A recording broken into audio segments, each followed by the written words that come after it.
논어 169번째 시간입니다. 자장편 19편의 1장에서 3장까지 보겠습니다. 참, 읽기 전에 이 자장에 대해 잠깐 얘기를 하는 게 좋겠습니다. 자장은 모두 25개 장으로 되어 있는데, 자장, 자하, 자유, 증자, 자공, 이 5사람의 언행으로만 구성이 되었습니다. 그래서 아마 이거는 제전제자, 그러니까 공자의 제자들의 제자, 그러니까 자장이나 그 다음 제자를 그릴 수 있을 가능성이 높죠. 근데 이 25장에는 그 공자 제자들 사이의 긴장감이 뚜렷이 드러나요.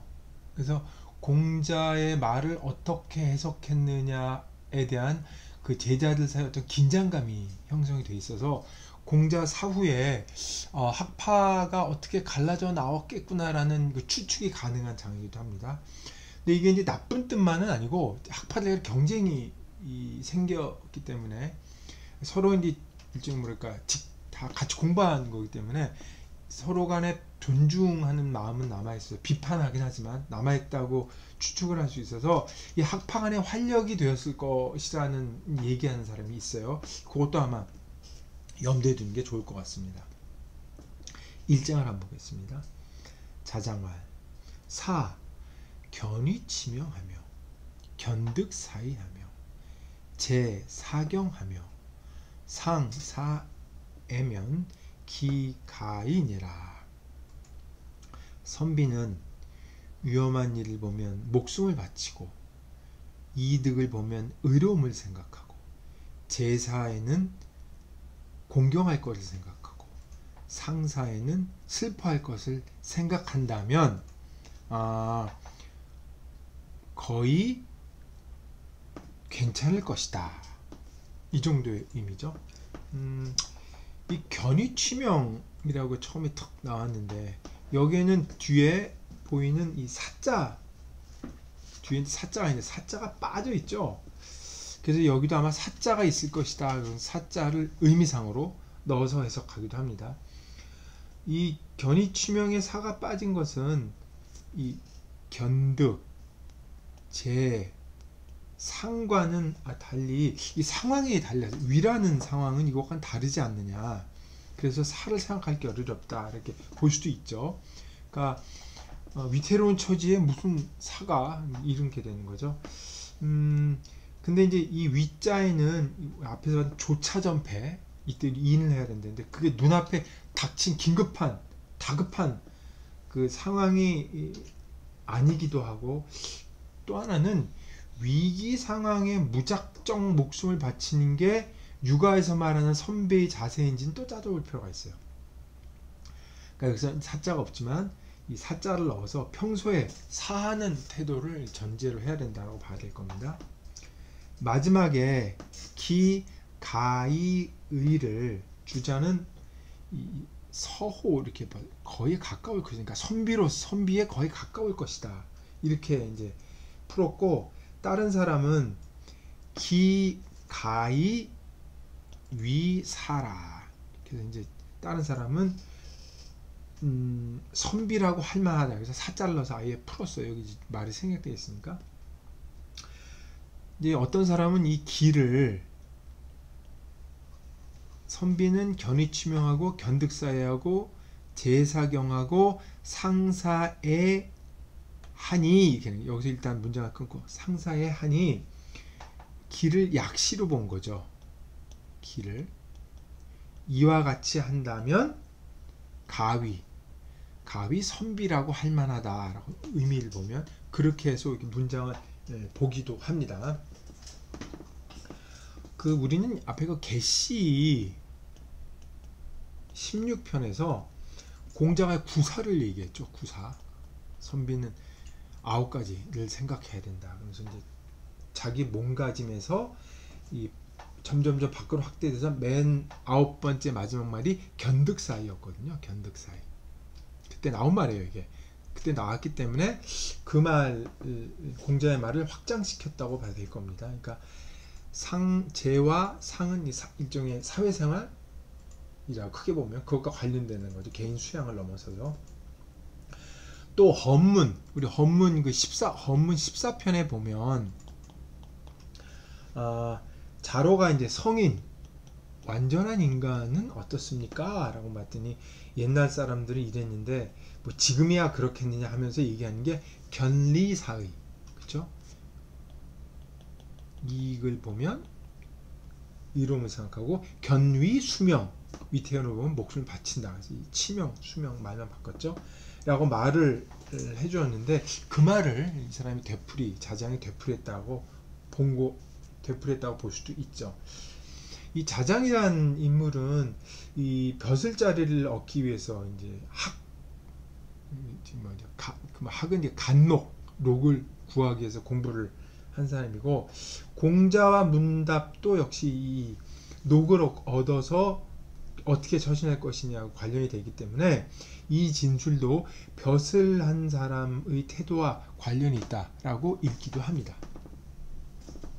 2장 자장왈 집덕 불홍하며 신도 불독이면 언능위유며 언능위무옥. 덕을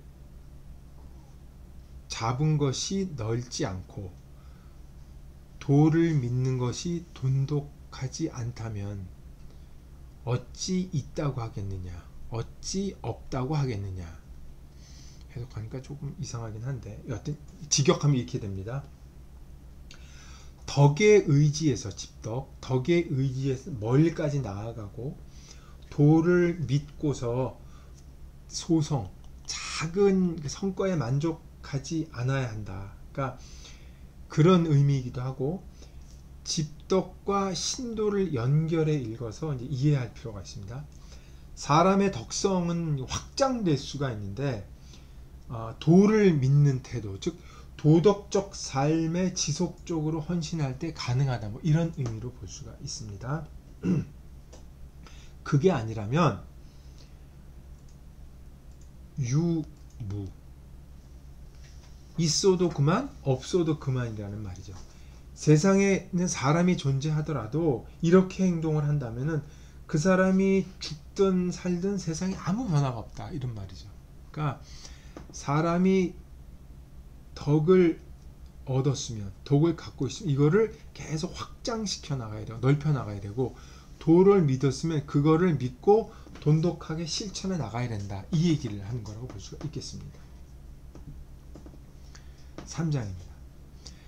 자하지 문이니 문교어 자장한데 자장왈 자하운 하오 대왈 자하왈 가자 여지하고 기 불가자 거지라 하더이다. 자장왈 이호 오소문 이로다. 군자는 초년이 용중하며 가선이 긍불능이니 아지 대현여인된 어인 하소 불용이며 아지 불현여인된 인장거아하리니 여지야 기 거인야리요.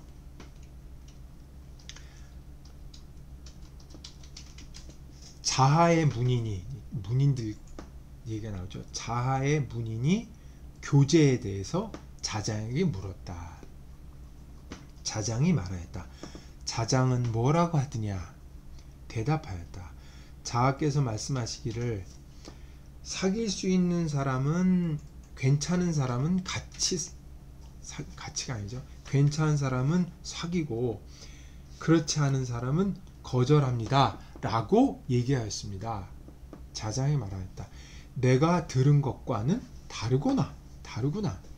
군자는 현자를 높이고 백성들을 포용하며 훌륭한 사람은 훌륭하다고, 착한 일을 한 사람은 훌륭하다고 얘기하고 잘하지 못하는 사람은 가엾게 여기는 것이다.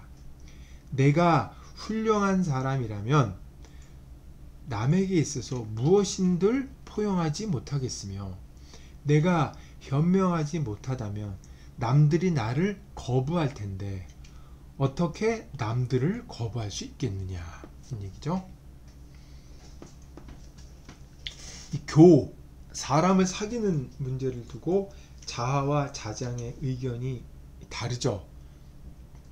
근데 자아보다 이 자장이 멋진 말을 했기 때문에 사람들은 보통 자장을 칭찬을 하고 자장이 훌륭하다고 얘기를 합니다. 이 자장의 편을 드는 이유 중에 하나는 이제 관대함을 보이기 때문이죠. 너그러운 마음을 가졌다고 보는 건데, 근데 한나 아르덴이 이걸 다르게 읽었어요. 자아는 이 교에 대해서 교우라고 본 거죠. 벗을 사귀는 걸로 좁게 해석을 한 겁니다. 자아는. 근데 자장은 이거를 범교, 널리 새기는 걸로, 사람을 두루두루 널리 새기는 걸로 해석한 거죠. 여기서 이제 차이가 생긴 거지, 이 우열의 문제는 아니죠. 공자는 범의 중인이 친인이라 그랬잖아요. 널리 많은 사람을 사랑하되 인자를 가까이 하라고 얘기했단 말이에요.